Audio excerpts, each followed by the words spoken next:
عرب ممالک اور دیگر دوست ممالک آج پاکستان کے لیے کیا ہمدردی رکھتے ہیں اور اس کے لیے عملاً کیا کرنے جا رہے ہیں، یہ جانتے ہوئے یہ بندہ کہہ رہا ہے کہ مارشل لا لگ جائے ملک کے اندر، مجھے کیا۔ یہ پہلی بات نہیں، پہلی دفعہ اس نے ایسی بات نہیں کی۔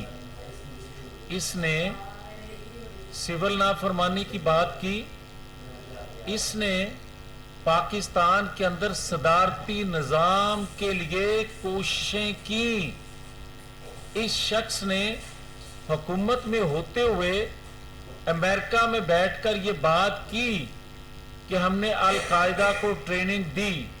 اس نے ایران میں بیٹھ کر پاک سرزمین کو ان کے خلاف استعمال ہونے کا اعتراف کیا۔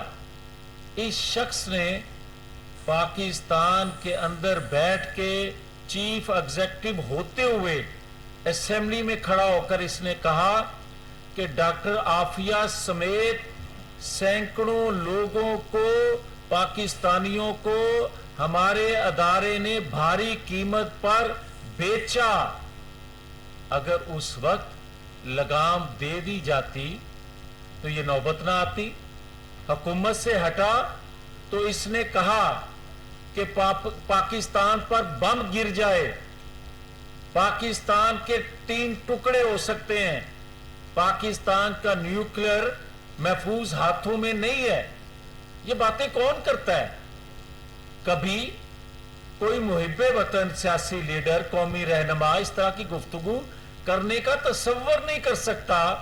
ہاں، ہم نے باتیں کی ہیں، ہم نے تنقید کی ہے اصلاح کے لیے، ہم نے اداروں میں بیٹھے لوگوں کی پالیسیوں پر تنقید کی ہے اصلاح کے لیے۔